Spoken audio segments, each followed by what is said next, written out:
Well, boys, Season 15 is less than a week away, and if you've been following my channel for a while, then you know in these final few days leading up to a new season, I like to help you all get as prepared as possible. This video is going to be kicking off those series of prep videos with, well, you read the title, the top 5 must-have exotics for Season 15.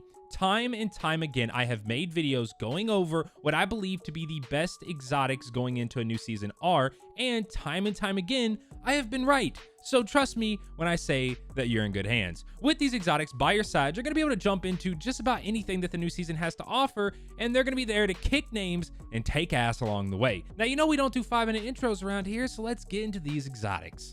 So starting us off at number 5, we have a weapon that I still believe, if it's not in the top 5 list, well then that list is wrong. That weapon being Divinity. Good old Divinity, man.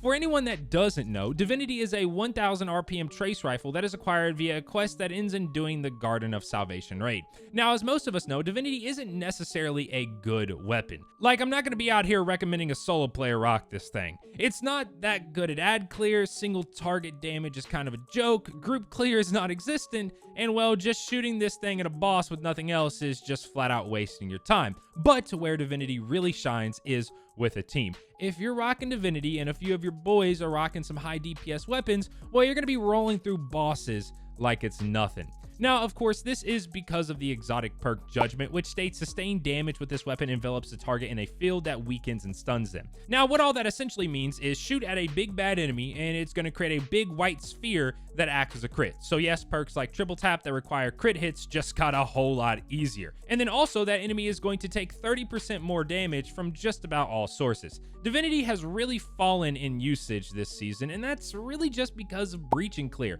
But that's a seasonal artifact mod, and there's no guarantee that we will have a perk like that next season. So if you don't have Divinity, then you might want to get on that, especially if LFGs start requiring it again next season. Now, coming in at number 4, we have Xenophage. Come on, I can't not put Xenophage on this list. Xenophage is a 120 RPM solar machine gun that is acquired from some place on the moon. I believe the final part has you do some special stuff in the Pit of Heresy dungeon, but someone let me know. Now, I'm just going to be upfront and say we all know why this is here. The ease of use. No special mods, not hard to aim, don't got to learn any special hot swap combos, literally just point and shoot. You're going to do decent damage with little effort required. I've said it before and I'll say it again. If you're looking for a weapon that's going to put out some decent single target damage, mow down a large group of ads, or deal some respectable boss damage while you got your feet kicked up and you're on the couch playing some Destiny 2, then look no further than Xenophage. It's not really amazing at anything except oracles in Vulcan Counter. It's pretty amazing at that, but it's okay at just about everything. Let me tell you, I do love me some Xenophage. Swinging in at number 3, we have the Lament. The Lament is a, well, you all probably don't care about the stats. It's a chainsaw sword, okay?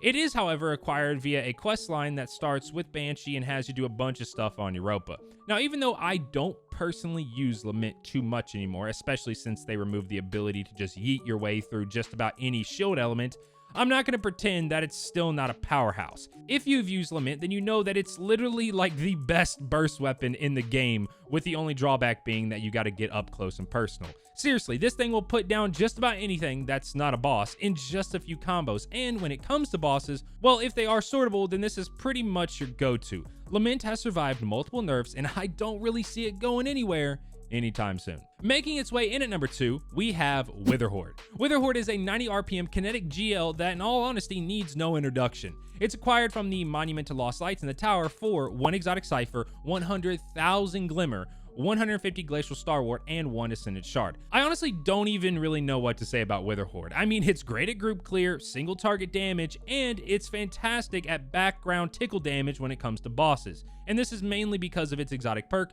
Primeval's Torment, which makes the projectiles fired from this weapon blight targets and surfaces. So yeah, you got a group of enemies? Well, just fire it into them and watch them all slowly take damage and fade from existence. Got a major or an ultra? Well, just fire it at them and watch as they weirdly start flinching until they eventually die. Taking on a boss, it's great for background damage. Witherhoard is seriously a great weapon, and I haven't even mentioned the Catalyst, which just gives it auto-loading holster, and we all know how broken auto-loading holster is on special GLs. Hence why Bungie isn't making any auto-loading mods for special GLs next season. They literally made autoloading mods for just about every weapon except special GLs because it's busted. And don't even get me started on the whole wombo combo with Warmind cell weapons, because at that point it just gets ridiculous. I don't see Witherhoard dropping out of the top 3 best exotic weapons for a very long time. Now, before we get into number 1, I wanted to quickly mention just a few other exotic weapons. Even though that the list that we're currently talking about is what I would deem to be the best,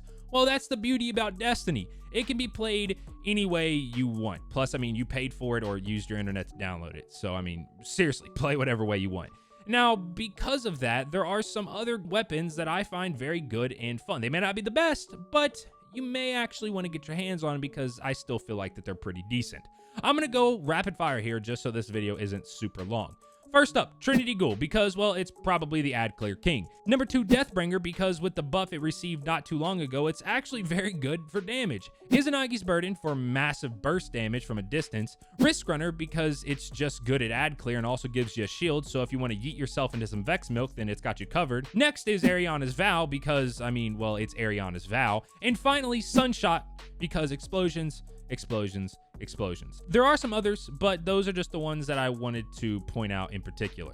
All right, so finally, number 1, we have, oh, I don't think you all are gonna like this one, Anarchy. Now hold up, wait a second before you start commenting, but myfi, it's getting nerfed. What are you thinking? It's gonna be so bad, dislike, unsub, blocked. Let me explain. Anarchy by itself has never really been that good.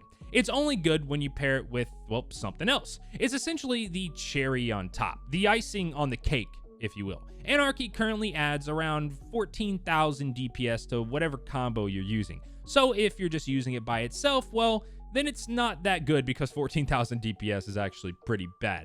Even when it does get nerfed, it's still going to be good because what other weapon is going to apply background damage besides Witherhoard? And I don't see them making Anarchy less potent in the background tickle damage category than Witherhoard. The nerf is literally not going to matter unless they rework the entire way the gun operates. Like, sure, it's gonna be garbage if they end up making it to where the spikes fired from the weapon can no longer stick to enemies, or there's no more chain lightning to put in front of a doorway and clear ads. Or, for example, you stick an enemy, but now you have to always be holding the weapon to actually get damage, and anytime you put it away, it no longer does damage. Yeah, if that happens, then the gun's gonna be garbage. But at the time of this recording, they haven't said exactly what's getting changed, and if they do murder it, then I'll gladly eat my words, but I'm pretty confident that Anarchy isn't going anywhere. It's kind of like Warmind cells. People are freaking out when in reality, they're still going to be stupid strong, and Anarchy is still going to be one of the best, if not the best, exotic weapons in the game. And those are your top 5 must-have exotic weapons going into Season 15. Let me know in the comment section what your top 5 exotic weapons are. Like, if someone just walked up to you on the street and was like, yeah, I play Destiny 2, what are the 5 best exotic weapons that I should get? What would be your response? Let me know. I'm curious. Now, if you are new around here and you enjoy my videos or have ever found them useful, then feel free to subscribe. I'd appreciate it. Also, Season 15 means crossplay, and that also means I will be starting Raid Help back up over on my Twitch channel, twitch.tv/myfi with an underscore at the end. So if that's something that you might be interested in, then head on over there and drop your boy a follow and hop in on some raids. And finally, if you enjoyed the video, then slap a like on it, and I will catch you all in the next one. Peace.